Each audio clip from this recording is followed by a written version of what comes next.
Welcome everyone to our virtual 2021 PWS Research Symposium presented by Soleno Therapeutics. My name is Lisa Mattisvac and I am the Path for PWS Study Coordinator. Before we begin today's presentation, let's first thank our amazing sponsors, Soleno Therapeutics, Levo Therapeutics, Harmony Biosciences, Radius Health, Inversago Pharma, Saniona, Consonance Therapeutics, and Novo Nordisk. A few housekeeping items. Each presentation will be about 15 minutes long, and at the end of each presentation, there will be time to answer a few questions. Please use the chat box to enter your questions to the presenter. You can also access poster presentations by clicking the link at the bottom of the landing page, as well as download an abstract booklet. So up first is Elizabeth Dykens from Vanderbilt University, presenting on feasibility and efficacy of social skills training program in young people with PWS.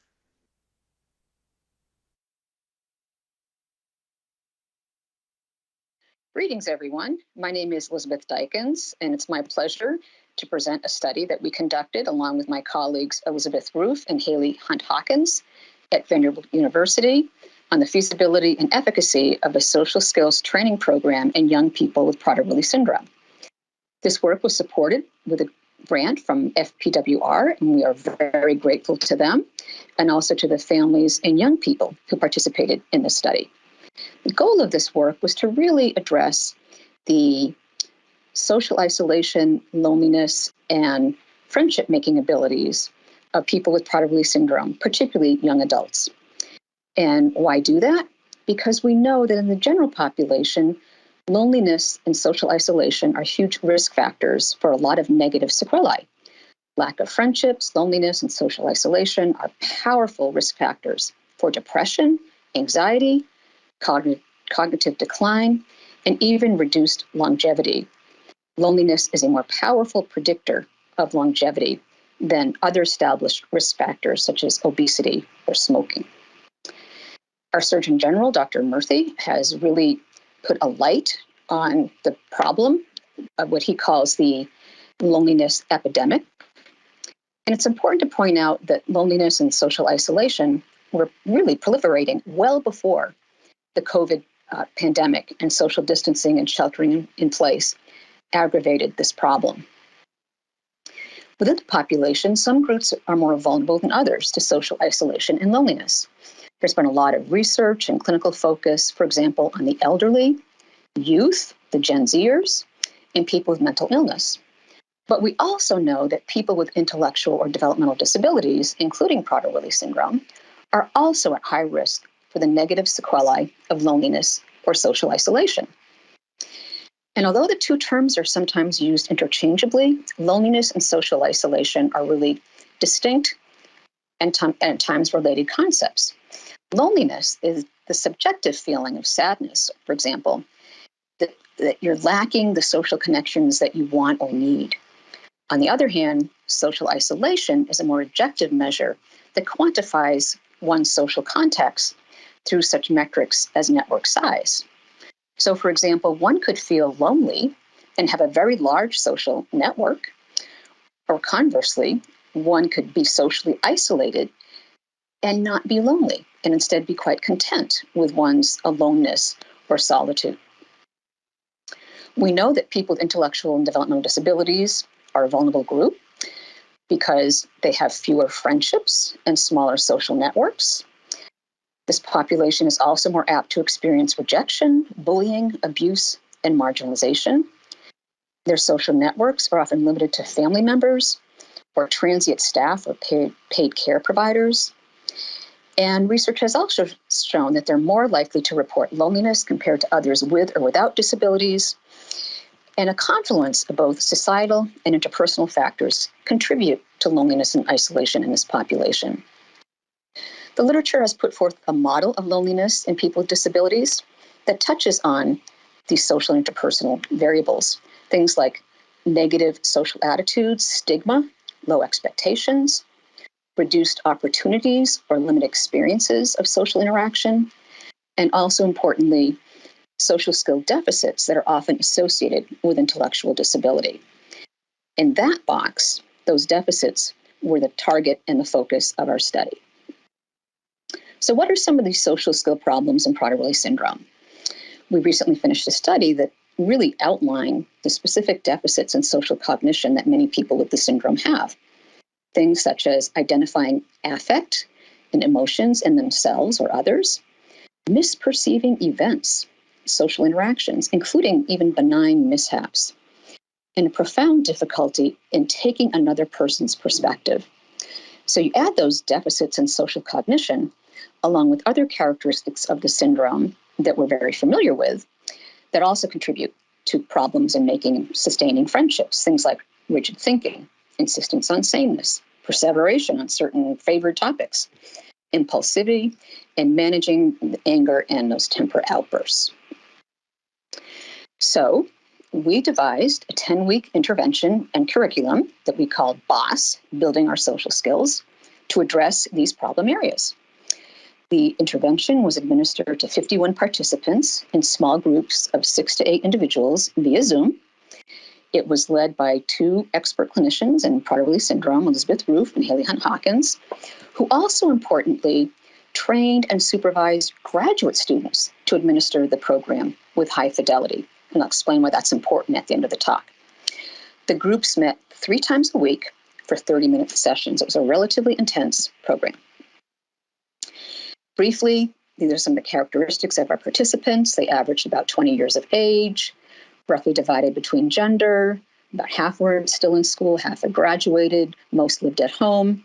And we also had genetic clarification of their Prader-Willi syndrome diagnosis. So the curriculum really began with basic emotion recognition skills in oneself and others, and then emphasized regulating one's own emotions in order to accurately perceive the intentions and perspectives of others. And then building on these basic skills, the program ended with lessons about conversing, listening, and developing and maintaining friendships. This is a more detailed schematic of what the program was about. I won't read through all of it, but we started with rules for the sessions. Those were very important in getting to know you. Again, recognizing affect in others, using facial expressions and body language, becoming a feeling detective, and then dealing with anger and strong emotions. What can we do? Slow down, count to 10, take three deep breaths. What can I control? Be a fighter, not a fire setter. Looking at the intentions and perspectives of others. Did they do it on purpose or was it an accident? Blaming versus taking responsibility and how to apologize. And then building on those skills, or the latter part of the program really emphasized how to converse. Conversations go back and forth. You say 2 things. You dribble the ball twice, then you pass the conversational ball to others. What are some good conversation starters? How do you make friends? Small talk to deeper sharing of ideas, setting boundaries, giving back to others, and that friendships involve mutual interest and enjoyment and trust. And then we ended by how do you say goodbye and appropriately engage with your new peer group after the sessions end. So this was a proof of concept study, and we used a mixed method pre-post intervention design along with a 3-month follow-up with no control group. We mitigated the limitations of this quasi-experimental design by what's called triangulating across informants and methodologies. And triangulation increases the credibility of a study if similar findings are obtained from different informants and methodologies. If they all go in the same direction, that's a good thing. So parents in the study completed standardized measures. We used the social responsiveness scale. It's widely used in autism and other disabilities to examine social functioning. We selected 4 domains: social awareness, motivation, cognition, and communication. Parents also completed the child behavior checklist, which looks at internalizing and externalizing problem behaviors. And also within the CBCL, there were specific social competence items on friendship that we pulled out. In contrast, individuals with Prader-Willi syndrome were administered semi-structured interviews, and they were subsequently coded for certain themes. We looked at the number of friends that they reported, what they do with their friends, the meaning of friendships, how they met their friends, and also loneliness and what they do if they feel lonely. We don't have time to go through all of those data points, but I'll highlight certain ones. And then finally, the clinicians, Elizabeth Ruth and Haley Hawkins, devised a rating scale of social skills and social functioning, and that was administered at baseline and after the intervention. It went from 1 to 7, ranging from very few skills to 7, significantly better than average skills. That was the only, the other measures were administered 3 times, but the clinicians did it pre and post only. So let's start with the parents and those standardized measures. These are data from the social responsiveness scale. We used something called repeated measures multivariate analyses. And for each analysis, the baseline values were entered as a covariate. And what you can see is that there is a decline in scores. And in these measures, lower is better. So we had improvements in social cognition, motivation, communication, and awareness. And on the child behavior checklist, the externalizing behavior problems did not go down, but the internalizing domain did. And you can see here, this is these are effect sizes, and they are all they're relatively large and occasionally medium effect sizes. So these are robust findings. Now, what about those interviews? So what does a friend mean to you? And how would you describe a friend? Individuals had some very interesting responses. We coded them. And some people said, well, a friend is nice, sweet, kind, positive adjectives. And then a friend does good things for me. They're there for me. They respect me. They help me out. They're trustworthy and loyal. A friend is someone that you be together with. You hang out, talk, and laugh and have fun. A friend is not mean. They don't take advantage of you. They don't talk back. A friend, when you have friends, you use your social skills. And I was pleased to see this because these are some of the very lessons that we taught in the curriculum. You make eye contact and say hi. Look at those social cues. Importantly, very few individuals really understood friendship in terms of reciprocity, that you can talk to them and figure out what's wrong and then help them through the tough times as well. And we coded these things 3 times, and there was no shift really in how participants framed or defined friendships. The number of friends reported by people with participants with Prader-Willi over time improved. So you can see here at baseline, 0 to 1 friend decreased as having 2, 3, or 4 or more friends increased. There was also a subset of individuals who often stated, oh yeah, I've got lots of friends, or I've got some friends, but they couldn't really name them or explain what they did with those friends. You'll see, though, that over time, they were able to become more specific in describing a friend or two, and also what they did with that friend. The important thing is the interview data was supported by data from parents. So this is from the CBCL, and the parent report suggests the same thing.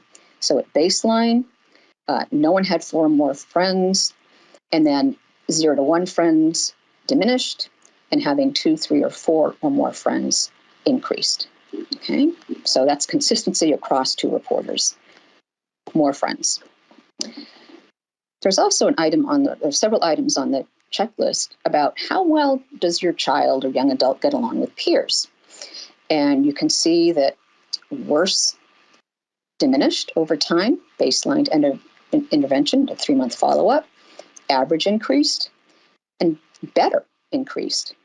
Unfortunately, and I'm sorry, parents, there were no significant difference over time in how well participants got along with their parents or their siblings. And that kind of makes sense because the program, the intervention, was really focused on friendship making with peers. So then we moved to loneliness.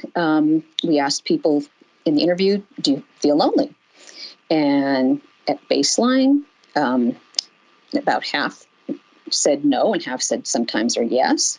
But you see over the course of the program, feelings of loneliness diminished, as did feelings of, they know I'm not lonely versus sometimes I'm lonely, or yes, I'm lonely also diminished. So they're self-reporting that they feel less loneliness. This is very consistent with what parents reported on the CBCL. There's an item, does your child complain of loneliness? And here again, at baseline, you see a very similar spread of scores to the individuals themselves. No, I don't feel lonely, increased over time, sometimes decreased, and yes, I do, decreased. Okay? So that's all good, and they're consistent, internally consistent. I also wanted to point out that consistent with the literature on loneliness, which is how I began the talk, participants' self-reports of loneliness were correlated with the anxious depressed subdomain on the parent-completed CBCL. Okay? So, and parent reports of loneliness also correlated with internalizing problems, including that anxious depressed subdomain. Now, these are correlations. It doesn't imply causation, right? So basically, what it suggests is that loneliness may indeed be a risk factor or associated with internal distress and feelings of anxiety or depression. Now, what about those clinician ratings of social skills? These, again, without the anchor points, there's not enough time to describe exactly what the scale is, but what we saw from baseline to the end of treatment were significant improvements as rated by Elizabeth and as rated by Haley. These were scored independently, and it was striking to me how similar the two raters were in their evaluations. And that may be because Elizabeth and Haley have been working together for a very long time and know each other very well. So in summary, on average, the intervention really helped to improve social awareness, motivation, communication, and cognition skills as reported by parents, getting along better with peers as reported by parents, more friends as reported by parents and participants themselves, a reduction in those internalizing problems as reported by parents, less loneliness, again reported by both parents and participants, and there were also gains in specific skills as rated by the clinicians. There were no changes over time, however, in the sophistication of how participants define friendships. There were no changes in those externalizing behavior problems, no changes in how well participants got along with parents or siblings, and no differences in outcome between expert clinicians versus graduate student leaders. And this is a time where we want to have no differences, because what that suggests is that the program can be disseminated more widely, and that others in the PWS community may be trained to reliably administer the BOSS curriculum and reach more individuals and families over time. With that, I'm going to stop and again thank FPWR and my colleagues for this opportunity and open it up to questions and answers. Thank you. I want to thank Dr. Dykens for that wonderful presentation. I know I have some great questions for her. I would encourage any of you listening today to please enter your questions into the chat box. Dr. Dykens is not with us at the moment, but we certainly will make sure that each of those questions is addressed before the end of the conference. So anything that you may want to ask of her, please enter it there. I know I personally was very interested in this program and had questions about plans for dissemination of this program and who would be administering that as well. So with that, we will move on to the next speaker. And so the next presentation is going to be by Dr. Connor Corcoran. And Connor is from the Stanford University and will be presenting today on hypogonadism, diagnosis and treatment among participants in the FPWR Global PWS Registry. I want to remind you again that any questions that you may have can be entered for the presenter in the chat box, and we will make sure to address those at the end of the talk. Thank you.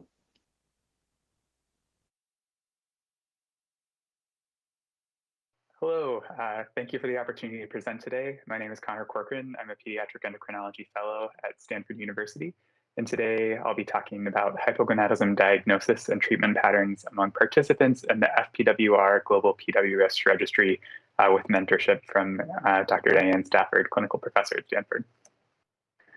So as we're seeing during today's clinical portion, PWS is characterized by multiple endocrine conditions as well as behavioral challenges in many individuals, particularly in youth and adolescents. One of the endocrinopathies that is well recognized is hypogonadism with typical associated differences in pubertal development. And we know that independent of PWS, puberty and the associated sex steroid production and exposure is important for a lot of things aside from just general psychosocial development. Additional considerations include secondary sexual characteristics, body composition, linear growth and final adult height, cardiovascular health, sexual function, and other things still to be characterized. Despite the recognition that hypogonadism is a common condition affecting those with PWS and that puberty would be important for these outcomes that have been separately of interest in PWS, as there's been studies around the use of growth hormone in this population, current challenges encountered clinically include that there's really not a lot of evidence to guide clinicians and families of those with PWS regarding when should you start treatment with sex steroids for those who have hypogonadism and differences in puberty. And then another challenge for those conversations is the concern that could a sex steroid exposure, in particular testosterone, lead to exacerbation of pre-existing behavioral challenges. So regarding the question of where are we, I think with something as rare as PWS, where care is distributed across many different institutions and providers, it's hard to say.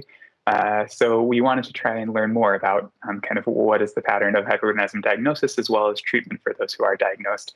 So thinking about our opportunities to learn more, we initially thought one opportunity may be to make use of resources such as the Pediatric Endocrine Society and survey pediatric endocrinologists, but recognize that, again, there's a lot of variety in where those with PWS do seek care. And that surveying people in the abstract may better reflect kind of their ideal opinions about how they would theoretically manage this condition as opposed to what's happening in real life. So we recognize that the Foundation for Prader-Willi Research, or FPWR, really has put together such a valuable resource with the global PWS registry, as we'll discuss in more detail.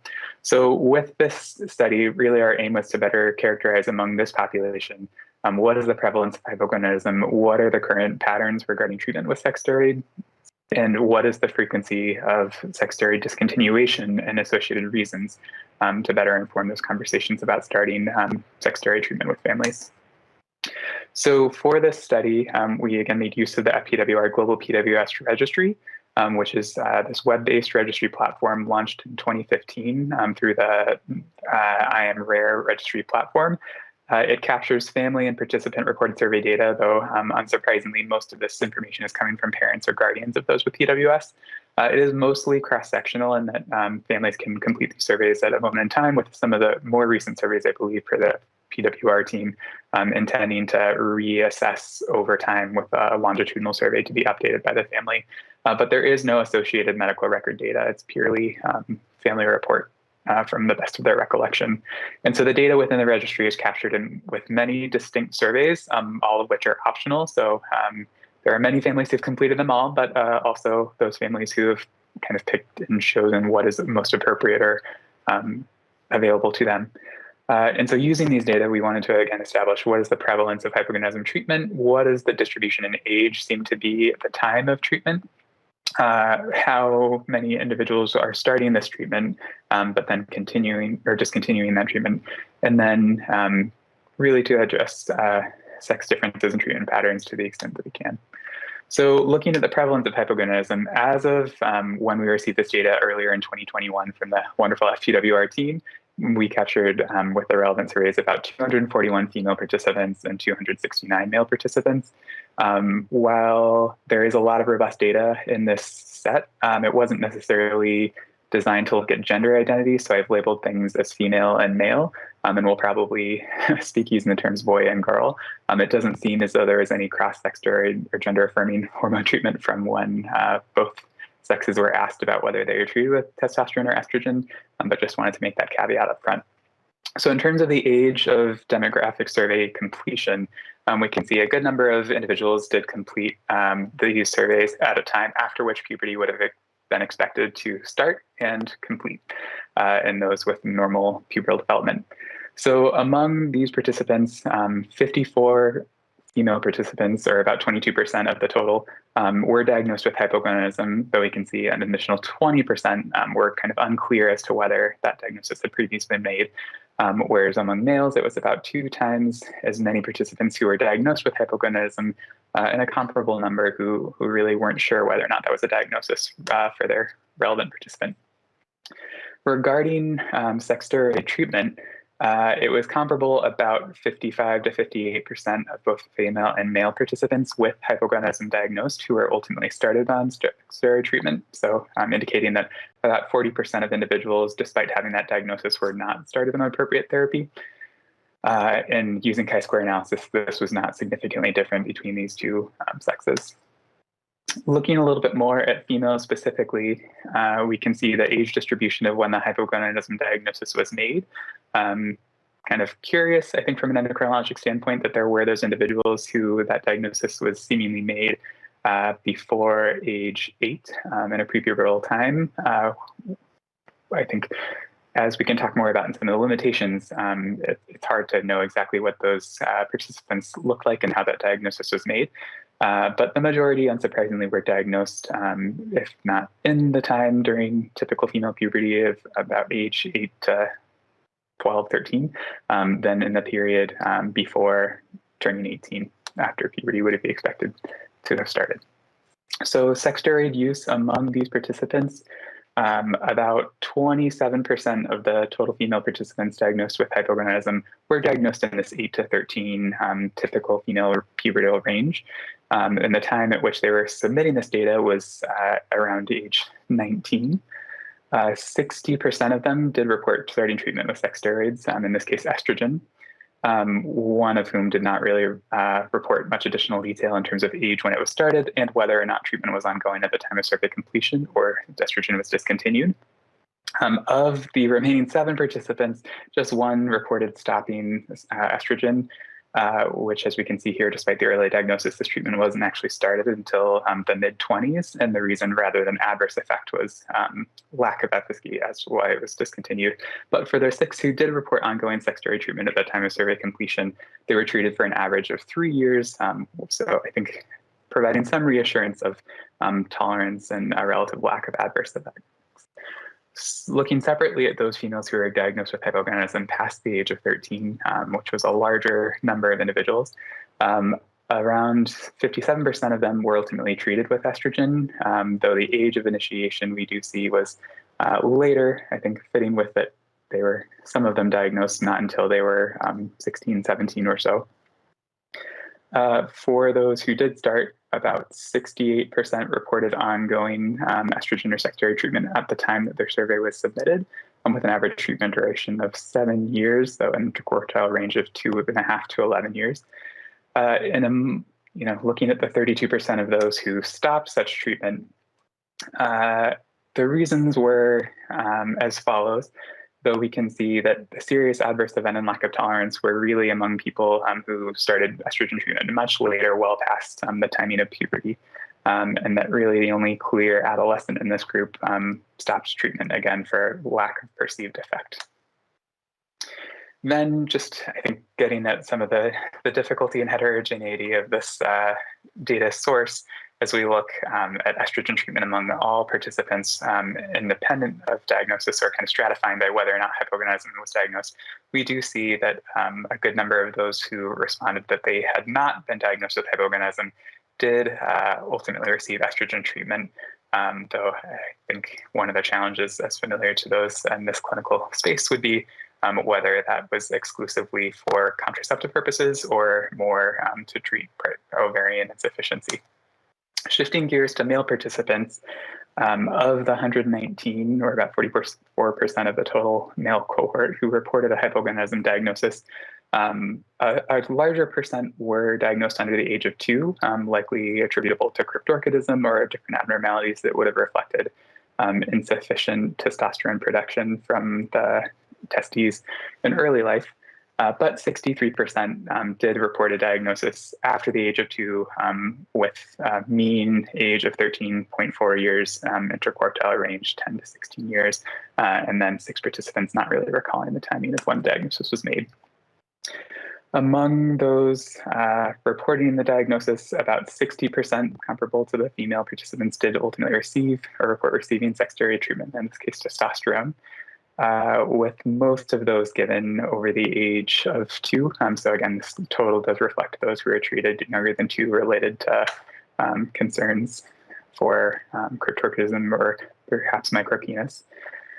For those who did start after the age of 2, the average age of initiation of treatment was 18.3, with an interquartile range of 14 to 21 years of age. So many people well after delayed puberty would be apparent. And then about 20% of these individuals stopped that treatment. The 3 of them, unfortunately, couldn't recall much around the age when testosterone was used. In terms of the reason for stopping, there was a greater occurrence or report of serious adverse event or lack of tolerance, though, again, limited ages reported, so only one of them was reported in an adolescent. Unfortunately, it was optional to include further elaboration as to what was the adverse event, so hard to say whether it was behavioral or other concerns.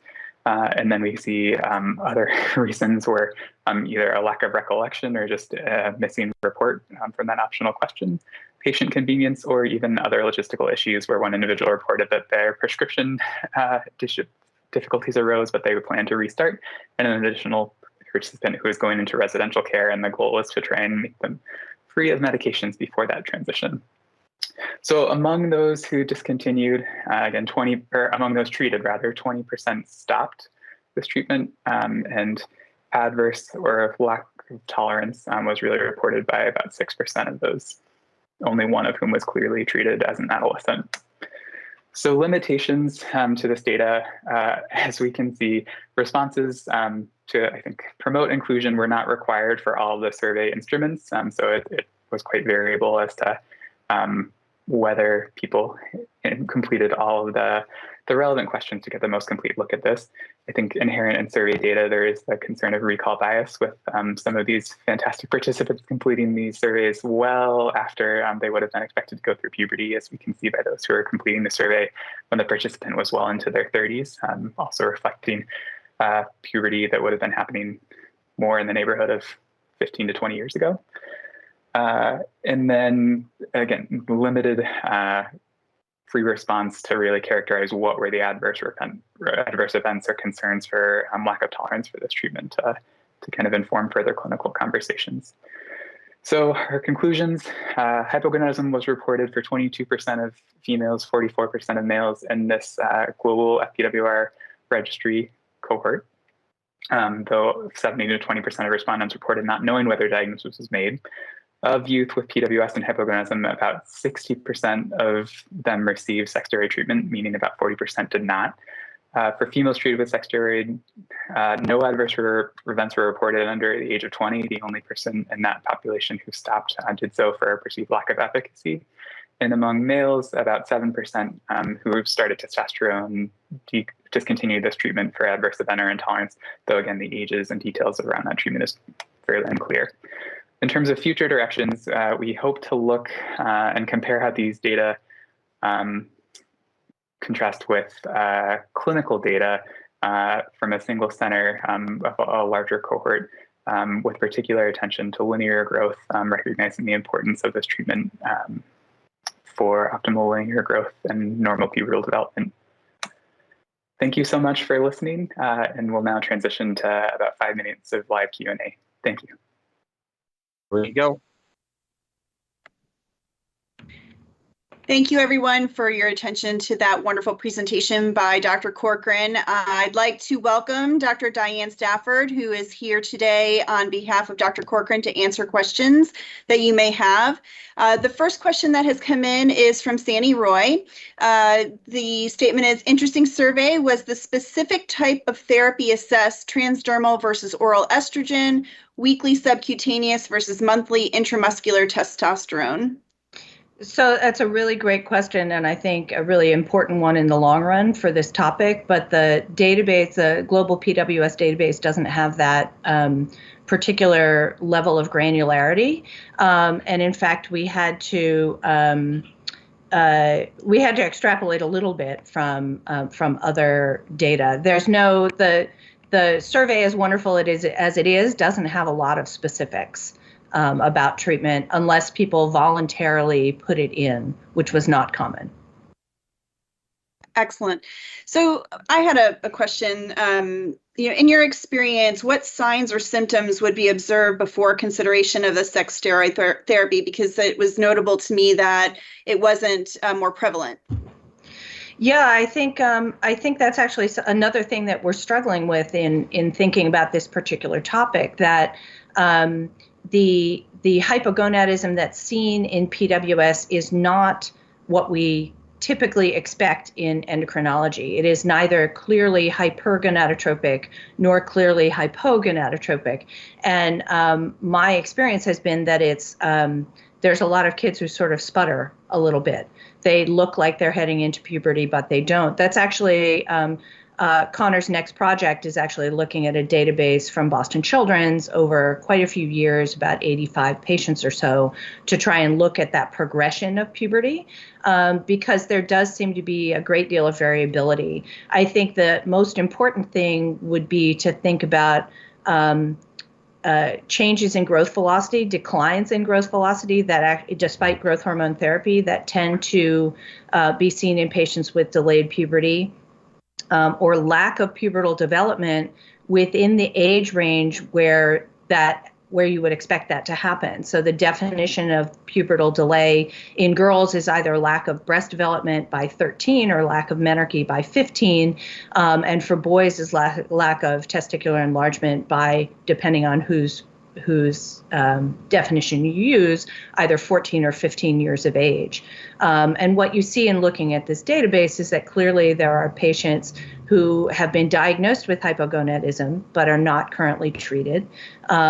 And quite a few who are treated who don't seem to understand the diagnosis, or don't state that they were diagnosed that way. So one of the things that several of us who are interested in this field are trying to think about is how do we put together a more cohesive way to think about puberty in children with PWS and make exactly the decision you're talking about when sex steroid treatment is appropriate for them and for whom.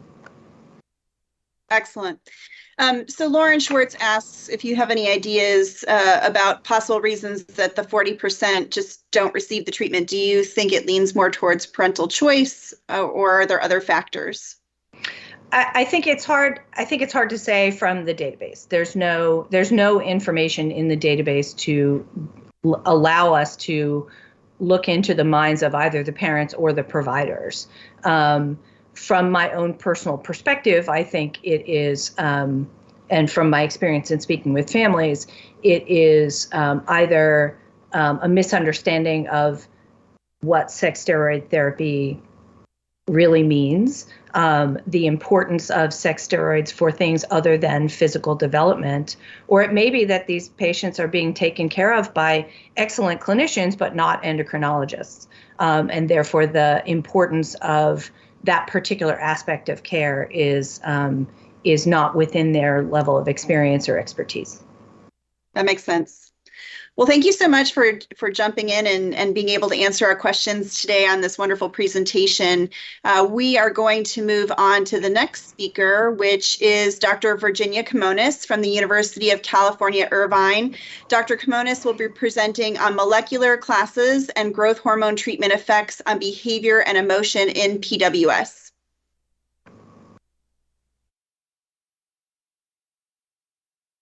Many thanks to the organizers for giving me the opportunity to present our work on the effect of molecular classes and growth hormone on the behavior and emotional phenotype in Prader-Willi syndrome. Raneem Mahmood sends her apologies. She was unable to participate in this conference because of a family emergency. I currently conduct a trial on for Soleno Therapeutics of DCCR. So this audience needs no introduction to Prader-Willi syndrome, which is, as you know, a very complex neurobehavioral disorder associated with many unique behavioral and emotional symptoms, in addition to delays in language and motor development, there are learning difficulties. Individuals get easily frustrated. They're impulsive, highly anxious, have temper tantrums, stubbornness, prone to skin pickings and other OCD behavior, in addition to attention deficits and hyperactivity. The purpose of this study is to describe differences in behaviors in PWS by molecular subtypes and growth hormone treatment. This study was conducted as part of the Rare Disease Clinical Research Network. Clinical, cognitive, behavioral, and molecular genetic class data was collected from 330 individuals with genetically confirmed Prader-Willi syndrome at the University of Florida, Vanderbilt, Kansas University, and University of California, Irvine, where I work.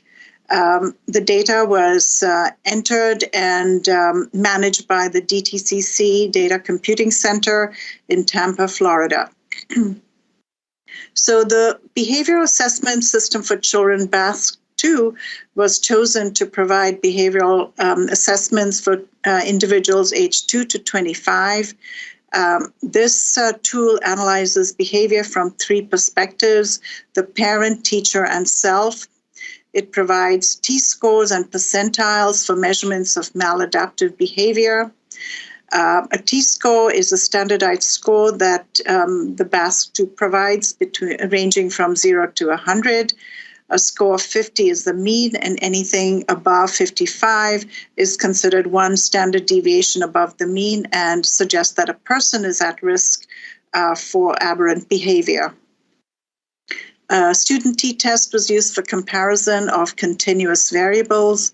The effective age was investigated by stratifying for age either below 11 or over 11 years using the Mantel-Hansel test. And then for continuous variables, the effective age was investigated by multivariate analysis of variance, and we used the SPSS 20 statistics software. So I will now discuss some results. 330 Prader-Willi participants were included in this study. There were 146 males, and women were in the majority, comprising 56%.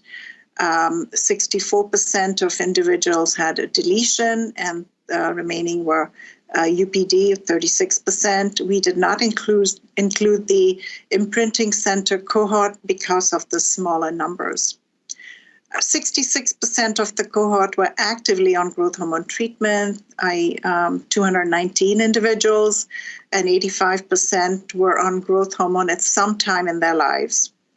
The mean age of all study participants was 13.4 years, with a range of 1 to 62 years.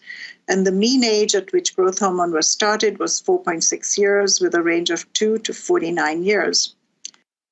So this table summarizes the BASC-2 data in the 330 individuals. And what you see here is that there was no difference in the BMI, and the mean age was 13.4. And I already mentioned that the mean age of starting growth hormone was 4.6, and the mean age of ending growth hormone was 13 years. And as you see that for the majority of the behaviors, the score was greater than 50, except for the leadership of 39. Low score, however, meant that there was a lower leadership skill in the individual. So a lower score was actually worse. Similar findings were seen in the teacher-reported behavior, as was reported by the parents, and the self-reported behavior. Table 2 shows the demographics and behavioral assessment by molecular class. There is an age difference in the deletion group versus UPD, with the deletion cohort being slightly older at the mean age of 14.4 years versus 11.6 years. Looking at all the behaviors, the only behavior that was different was the parent-reported aggression, with a score of 52.2 in the deletion cohort versus UPD, and you can see that the p-value was highly significant. And there was no difference reported in the two groups for all the other behaviors that were assessed. So in summary, when comparing the behavior in the molecular genetics classes, the parent-reported aggression was the only significant difference. And after adjusting for age, because there was a little difference in age between the two groups, there was also difference reported in the teacher-reported attention problems with a p-value of 0.04. So this table looks at the demographics and behavior by growth hormone treatment, and immediately the striking difference is the mean age of the two groups. The growth hormone group has a mean age of 9.3 years versus 21.8 years of the group that was not treated with growth hormone. And when we looked at the differences in the behaviors, hyperactivity and aggression was higher in the no growth hormone group in the parent-reported behaviors. And for the teacher-reported behaviors, attention problems and aggression was seen at a higher score compared to the growth hormone-treated cohort. But the big weakness, however, of the study was the significant difference in the mean age between the two cohorts. And so further analysis was done using a multivariate analysis of variance. And when that was done, there were significant differences still in the teacher-reported attention problems and aggression between the growth hormone and non-growth hormone treated groups. However, the parent-reported behaviors were no longer statistically significantly different, as you see over here, when the adjustments were made for age in the different groups, growth hormone versus no growth hormone. So in conclusion, this is one of the largest studies to date designed to study the effect of molecular class as well as growth hormone treatment on behavior problems in Prader-Willi syndrome. We report that parent-reported aggression and teacher-reported attention problems were higher in those with deletion versus UPD. The weakness of the study is that there was a significant difference in the mean age between the growth hormone and non-growth hormone treated groups. Despite that, after adjustments for age, growth hormone treatment was associated with less teacher-reported attention problems and aggression. So in conclusion, growth hormone treatment should be considered at diagnosis of Prader-Willi syndrome. However, further studies are needed after matching age of entry into the study with behavioral evaluations before and after growth hormone treatment to confirm our observations. I would like to acknowledge the families who contributed to these studies, all the co-authors, the Angelman-Rett and Prader-Willi Syndrome Consortium, as part of the Rare Disease Clinical Research Network, funding from the NIH through the NCATS and NICHD grant, the U54 that funded this project, and the Prader-Willi Syndrome Association that still funds the data analysis and storage of the data. I'd also like to thank all the staff at the GCRCs and the ICTS at all the institutions that where the patients were evaluated and the data was collected. I will now take any questions. Thank you.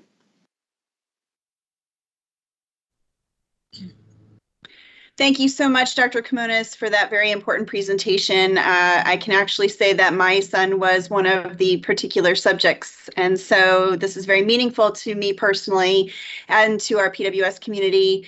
I'd like to encourage everybody that's listening today to enter any questions you may have in the chat box. I'm going to lead this off with a personal question. So I noted that you made mention that the average age of growth hormone use was around 4-ish years of age. And I wondered if you could maybe kind of elaborate on why that may be sort of later than infancy or toddlerhood, which I think is what we see more often today. And did you also collect any data on the age of diagnosis that may account for the later age at which the growth hormone was initiated? Right. Very good question. Thank you. It's only when we look at these huge data sets with 330 individuals with complete data that you can tease out these problems, deficiencies. You know, we should be diagnosing kids in the newborn period because of the profound hypotonia. But we know from our data that the mean age, of diagnosis is late. Once they're diagnosed, they don't always go on growth hormone because of differing opinions by their physicians. But we truly believe that the gold standard is diagnosing them in the neonatal period and starting growth hormone as soon as possible, and then monitoring them by wonderful endocrinologists such as Dr. Stafford and many others. But yes, it is a travesty that the diagnosis is so late. So they're starting so much later than they should be. And as you see, we're seeing significant differences in many other aspects. I'm just reporting the behavioral aspect, but you've already heard previously that there are so many benefits from growth hormone. Thanks for the question. Excellent. Do you think that if this study was to, take place in a subset of infants that were diagnosed early and growth hormone was started earlier, that could account for any of the behavioral differences that you're noting? Do you think that might make an impact? Well, we are seeing differences in the behavior now between growth hormone and non-growth hormone treatment. But what you're saying is that if they were diagnosed and not necessarily treated with growth hormone, just the proactive, making sure that whatever problems are addressed because of the growth hormone, because of the Prader-Willi diagnosis, that would be sufficient. Was that the question? I apologize for not stating that more clearly. I think my question really is more about, do you think for a subset of individuals that start growth hormone younger than 4 years of age, that those behaviors that you're seeing emerge later in life would be still present or lessened? I think it would be ameliorated. So there are many benefits other than the growth hormone because there are other behavioral strategies, many other exercise treatment, many other benefits of early diagnosis. So yes, I truly believe that there would be an improvement in the overall behavior. Thanks. Excellent. Well, thank you for that. I really appreciate that comprehensive overview of the differences with growth hormone treatment and behaviors in our loved ones with PWS. So with that, I'm going to move on to our next presenter. I'd like to introduce Dr. David Godler from Murdoch Children's Research Institute, who's presenting on feasibility of screening for chromosome 15 imprinting disorders in newborns. And again, remember to, let me back up for one moment. I see one other question that I didn't see for you, Virginia. Dr. Stanford asked, did you take into account other therapies such as thyroid hormone, sex steroids, or psychotropic meds? No, not for this study. We just looked at the growth hormone, but that's an excellent question. We have not submitted the paper for publication. I believe it's being looked at for other aspects of this analysis. So this study completed many years ago, and there's so much data that we're still teasing out, and are able to answer many questions. But that is something we will definitely try and get done. Thanks for the question. Excellent. Again, so with that, I'm going to introduce Dr. David Godler again from Murdoch Children's Research Institute, presenting on the feasibility of screening for chromosome 15 imprinting disorders in newborns. And remember to enter your questions for Dr. Godler in the chat box, either during the presentation or after, and we'll be sure to get to those questions.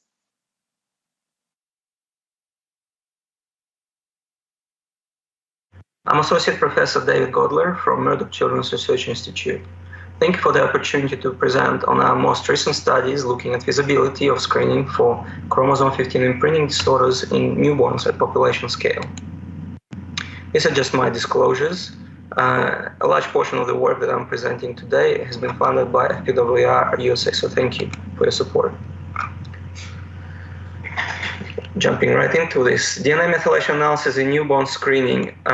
We have conducted a proof of principle study in 6 rare diseases, applying DNA methylation analysis for SNRPN FMR1 gene as a first-tier test. We screened 16,589 infants from the general population consented for de-identified research at approximate reagent cost of $1 per conditions per infant. The conditions we screened for included Angelman's, Prader-Willi, G15Q, Fragile X, Turner's, and disorders of sex development. Many of these conditions have clinical trials underway. Some already have treatments from birth, but none are included in current state-sponsored newborn screening programs. One reason for this is the availability of an appropriate test. So we first validated our testing workflow using this test called MSQMA, methylation test called MSQMA. But before doing that, I'd like to take you through the workflow. Because the research was conducted on de-identified materials, we had to punch all the blood spots in 3 separate plates. Each plate had a single 3mm punch. The first tier MSQMA test was applied, screening test was applied to plate 1. The positive cases from this plate were referred for confirmatory testing. For chromosome 15 imprinting disorders, this involved methylation analysis using droplet digital PCR, CNV analysis using real-time PCR, and whole genome, low-coverage whole genome sequencing. This is just the workflow involved in our testing. Largely, it was automated and performed in very small volumes to minimize the costs. The key was we developed a software called QMax that allowed for us to report positive calls, cross-referencing it against tens of thousands of samples from our other studies. So objectives of these studies were to determine if it is feasible to perform newborn screening for chromosome 15 imprinting disorders using quantitative analysis of SNRPN methylation at population scale, reagent cost approaching $1 per condition per infant, to determine for first-tier testing optimal methylation thresholds to make positive calls, to determine positive predictive values for molecular diagnosis of each condition, and to determine prevalence estimates for each condition. I'm not going to go into etiology of chromosome 15 disorders too much because I'm sure the audience is well versed in this. Just to say that in Prader-Willi, the methylation at this 15q locus approaches 100% due to either deletion, maternal UPD, or imprinting sender defect. In typically developing individuals, it approaches 50%, with this region being unmethylated in paternal alleles and 100% methylated in maternal alleles. In Angelman's, this is reverse. Angelman's can also be caused by UBE3A mutations within these regions where the methylation is normal, so methylation testing will not identify UBE3A mutations. Nevertheless, methylation testing for SNRPN promoter has been well accepted as a diagnostic test for chromosome imprinting disorders globally, as reported to detect most Prader-Willi and Angelman cases, and generally using MS-PCR or MSMLPA. And using these from samples from biased ascertainments in diagnostic testing, this we used to have prevalence, reported prevalence for both conditions at roughly 1 in 15,000 in the general population. Macroarray analysis has been also used to determine etiology of those that have abnormal methylation, and it detects copy number changes within this locus, and also can be used to identify G15q syndrome. Only 1 to 5% of Prader-Willi and Angelman cases have been accounted to methylation mosaicism within this region without a copy number change. We think there is a likely underestimate, especially if the presentation is atypical. I think it is important for me to talk a little bit more about etiology and how it relates to methylation ranges between these chromosome 15 imprinting disorders. So as I mentioned in the previous slide, in neurotypical individuals, you would expect 50% methylation. Maternal 100% methylated, paternal unmethylated. In G15Q, there is duplication. There's different duplications of this region. So the more maternal copies are duplicated, the higher the methylation. For paternal G15Q, the more duplicated the paternal copy is, the lower the methylation. Based on these principles, for typical Angelmans, you would expect 0% methylation, for typical Prader-Willi 100%, neurotypical controls at 50%, and then you have maternal dupes overlapping with mosaic Prader-Willi and paternal dupes overlapping with mosaic Angelmans. So this is what we've used to interpret our methylation results. The first stage of our studies involved validation of the screening test on 1,372 samples, fresh newborn blood spots, less than 1 year of storage. And what we've got here is, on the right side, we've got results from the samples from the diagnostic testing. On the left, you've got samples from newborn blood spots, newborn and dry blood spots. So what we find here that Angelmans, as expected, 40 Angelmans are giving us close to 0%. Typical Prader-Willi is giving us close to 100% methylation. G15Q, as expected, and mosaic Prader-Willi between roughly 70 and 90%. And the neurotypical controls, good quality DNA, is close to 50%. Then the newborn and dry blood spots, what we're finding is that most Prader-Willi individuals, there's slightly more variation, but are roughly between 95% and 100% methylated. Angelmans are close to 0. UBE3A mutations expected around 50%. We can detect this. And the newborn blood spots from the general population are between roughly 33 and 70%, as expected. So we've got here two methods that we've used.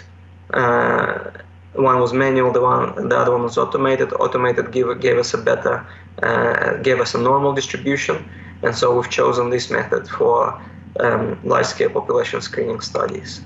So in summary, in our validation studies, the sensitivity and specificity for Angelmans and Prader-Willi approached 100% for this test, but it could not detect Angelmans due to UBE3 sequence mutations as expected.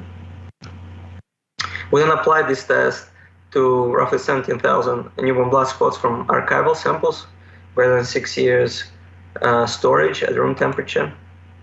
So the quality was worse than what we've used in the validation data set, and this was reflected by more variability in methylation away from 50%, as you can see here. We've picked up, it looks like one, you can see here one very high methylation within Prader-Willi range. You've got 2 in the typical Angelmans range, 1 in mosaic Angelmans range, and all the other ones were either we consider either potentially false positives or mosaic or G15Q.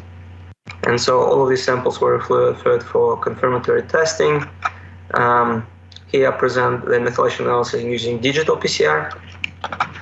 On the left, we've got here storage match controls, which are giving us a range between, with this test, between 5.52 and 0.74.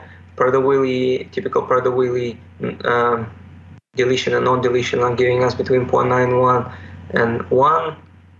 Typical Angelmans are giving us a bit below 0.04. There's 22 of them, and there's one mosaic Angelmans confirmed giving us roughly 12% methylation.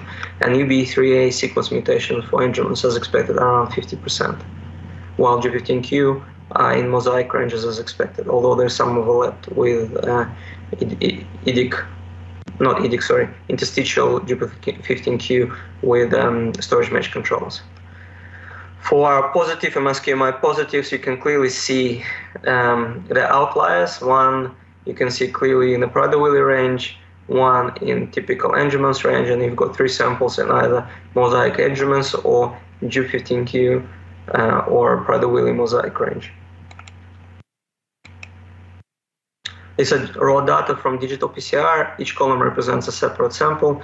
NTC is giving us a nice clean background.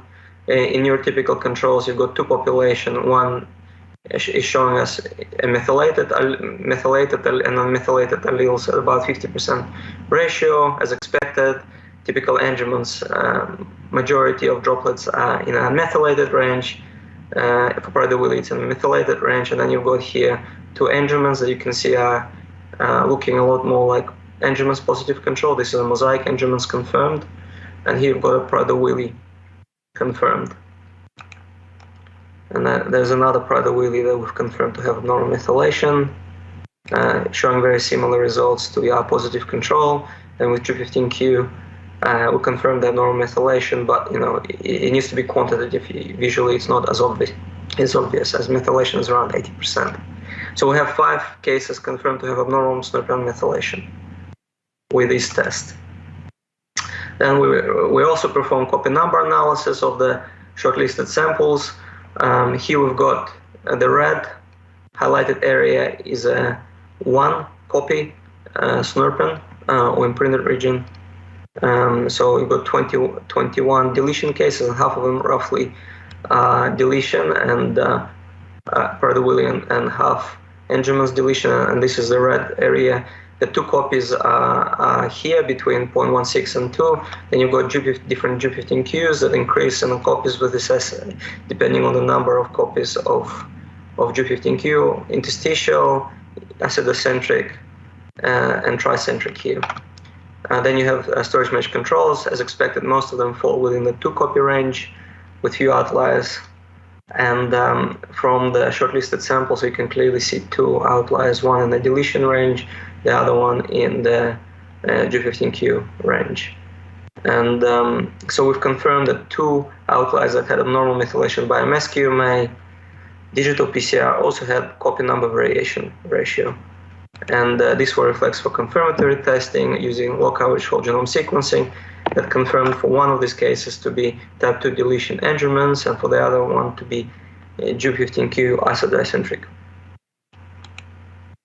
So in summary, of the 16,589 infants consented for de-identified research from the general population, we identified 2 infants with Prader-Willi, abnormal methylation and no CNV detected, 2 with Angelman's, 1 type 2 deletion, the other mosaic at 12% methylation, 1 EDIC. Optimal methylation thresholds for positive calls were based on minimum and maximum MSQMA methylation values of NBS from the validation dataset of 1,500 samples that we've screened, and not based on the mean normal methylation plus minus 3 standard deviations. The positive predictive values using these thresholds for molecular diagnosis of each conditions were determined to be 66% for Angelman's, 33% for Prader-Willi, 44% for chromosome 15 imprinting disorders. Prevalence estimates were determined to be roughly 1 in 8,300 for both Angelman's and Prader-Willi, and the 1 in 16,600 roughly for G15Q. It was feasible to screen for all chromosome 15 imprinting disorders at population scale.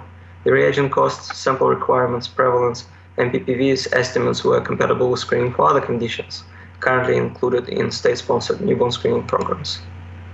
Given that these disorders have active ongoing clinical trials and PWS already has a treatment from infancy, we think that the developed workflow could be used in newborn screening as a way of ensuring that early interventions for these disorders are uniformly available to most infants from birth. There's a lot of people that were involved in the studies. I'd like to thank all of them, but most I'd like to thank FPWR for supporting development of these tests and the recent large-scale screening study. Thank you, and the floor is now open for questions.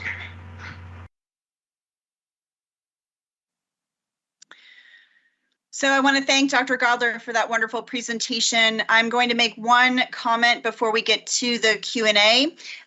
Dr. Elizabeth Dykens has joined us. So after we are done with questions for David Godler, we will switch over to questions for Elizabeth Dykens. So if anyone has any questions related to that initial presentation, please feel free to enter those into the chat box.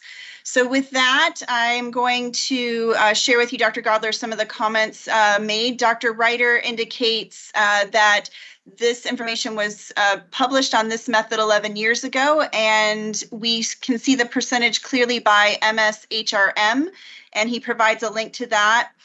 He states your normal range subjects that overlap with interstitial duplication 15q are most likely paternal interstitial duplications in the control group. I wondered if you had a comment to that. Yep, I have a comment. Thank you for that. So the method you're referring to, just qualitative high resolution MELT, yes or no, we've done it on about 10,000 extra samples. And I can tell you that you end up with so many false positives that's not useful. You need to have a quantitative method, and previously this hasn't been done, especially for DUP15Q. Or mosaic engendments or paternal versus maternal. So yeah, we've tried that and it did not work. And so that's why we had to do large validation studies to look at utility of quantitative analysis as opposed to looking at derivative curves and saying yes or no. Hopefully I've answered this question. Okay. Moving on, there's a comment from Rob Nichols. Fantastic work. What will it take to get the assay included in newborn screening programs? Great question. And yes, we're well on the way of doing this prospectively in Australia and the States. Many groups are interested now. In Australia, was actually applying, using Prader-Willi as an example, and applying it to go into newborn screening. We started doing this work last month with our newborn screening lab. And so there's going to be prospective research studies as well as potential implementation pilots. So we're working with RTI and a few other people to do this. So very exciting times. So if an individual has a positive result from the screening, what would the next step be? Is it methylation testing? So the way research studies and pilots that will follow this will, so one limitation of this study was it was retrospective and it was poor quality samples. We could not follow them up because they were de-identified for the identified research. The next studies will be, and actual pilots will be prospective, and so that the positive cases, we would contact families, request saliva, they'll go for standard testing, MSMLPA, confirm whether it's Prader-Willi, engendments or mosaic, and then once confirmed, there'll be reflex for follow-up, put in contact with support organizations, being offered to participate in clinical trials, and we will assess the benefits of newborn screening as compared to without newborn screening for Prader-Willi, so to get some empirical data to support its implementation. So do you think with a prospective study and samples that are newer that the positive predictive value will increase and improve? Will be high. Yes, definitely. Like, pilot studies were 1,500 of freshly ones. Our sensitivity and specificity was approaching 100%. But even the PPVs that we've got right now with poor quality samples, they are well in line with what's right now in the newborn screening panels, where the PPVs range between 3% and 66%. So even with a poor quality data, we're already in the range what is with other tests in newborn screening at the moment. Excellent. Well, thank you so much. It's really exciting to think that there could be a screening method available for newborns in the future. I know, my personal experience, we had to sort of advocate for a diagnosis, and that's not uncommon for some individuals. So it would be, I think, alleviate a lot of the burden on families to have the early diagnosis and access early intervention as soon as possible. Yeah, I'd like to thank the foundation. Without your help, this wouldn't have been possible. So thank you. No, thank you. Thank you so much. There is another question from Virginia Kimonis. If newborn screening is successful in Australia, do you believe a study needs to be replicated in the US? That's what we're doing, yes. Not just US, Europe as well. Oh, great. Yeah, so we think it's worthwhile doing everywhere. So, yeah, thank you, Virginia. look forward to collaborating. Very good. Thank you. So we are going to pivot back to Elizabeth Dykens and thank her for her ability to join us and answer questions related to her presentation earlier. Elizabeth, I had a question in regards to some of the information that you shared. First, one of the questions asked earlier was, do you have plans to disseminate this program to others, and who would administer that program? Absolutely, positively, yes. I very much appreciate that question. Our hope and goal is to disseminate the curriculum more broadly within the Prader-Willi syndrome community so that interested teachers, parents, or others could, psychologists, social workers, could readily implement the curriculum. We're working on the best way to distribute the BOSS social skills training curriculum. And so absolutely, that's a goal that we hold near and dear, and I know that it's very important to FPWR as well. Very good. Larry Ryder asks if you have applied the BOSS program to your ASD kids. We have not personally done that. And I will say, Larry, thanks for the question, that social skills training programs abound in autism and to some extent in schizophrenia or other neurodevelopmental disabilities. But this program was really geared towards and targeted specific deficits in social skills and social cognition that we see in Prader-Willi syndrome. That said, could it be applied to other people with intellectual or neurodevelopmental disabilities? Absolutely. But I would caution folks that in applying it to, say, Williams syndrome or autism, that it's important to go through the lesson plans and tweak them so it's more specific to the targeted audience. Very good.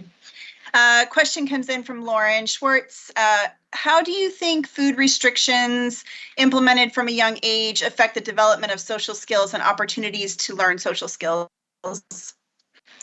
Great question, Lauren. Wish I had an easy answer for you. So I think that certainly being preoccupied with food and food seeking detracts from the attention and ability of folks to fully engage in the moment, and that includes with people and using their social skills.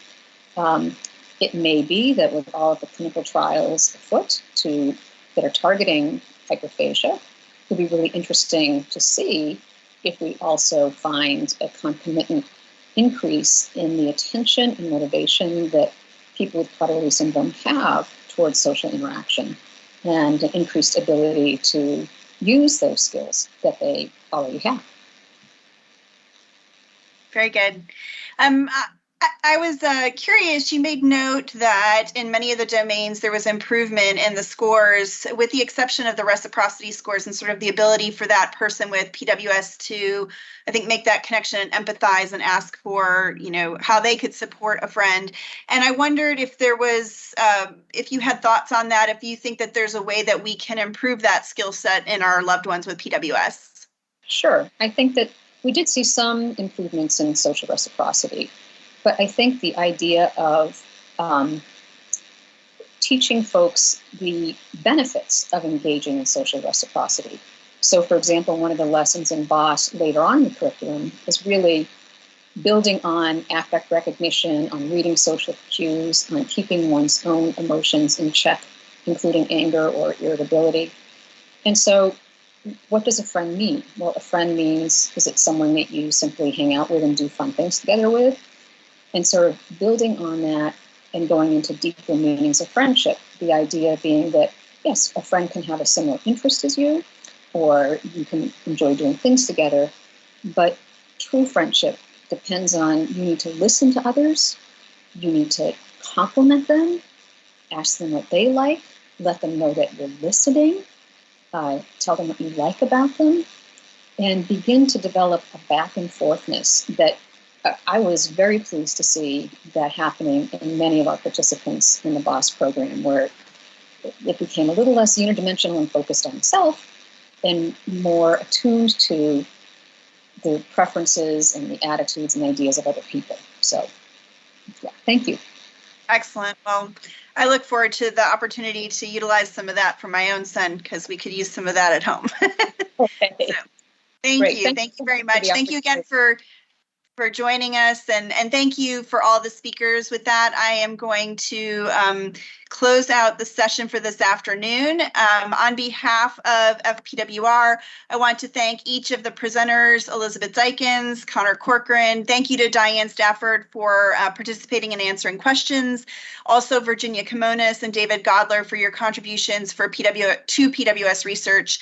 I'd also like to thank each of our sponsors, Soleno Therapeutics, Levo Therapeutics, Harmony Biosciences, Radius Health, Inversago Pharma, Saniona, Consonance Therapeutics, and Novo Nordisk. We appreciate your generous support of the Research Symposium. Lastly, as a reminder, there's a link at the bottom of the landing page to access the poster presentations. I would encourage each of you to visit and review the posters.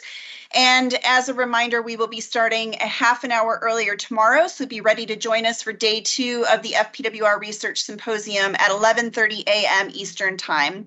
Thank you, everyone, and enjoy the rest of the conference.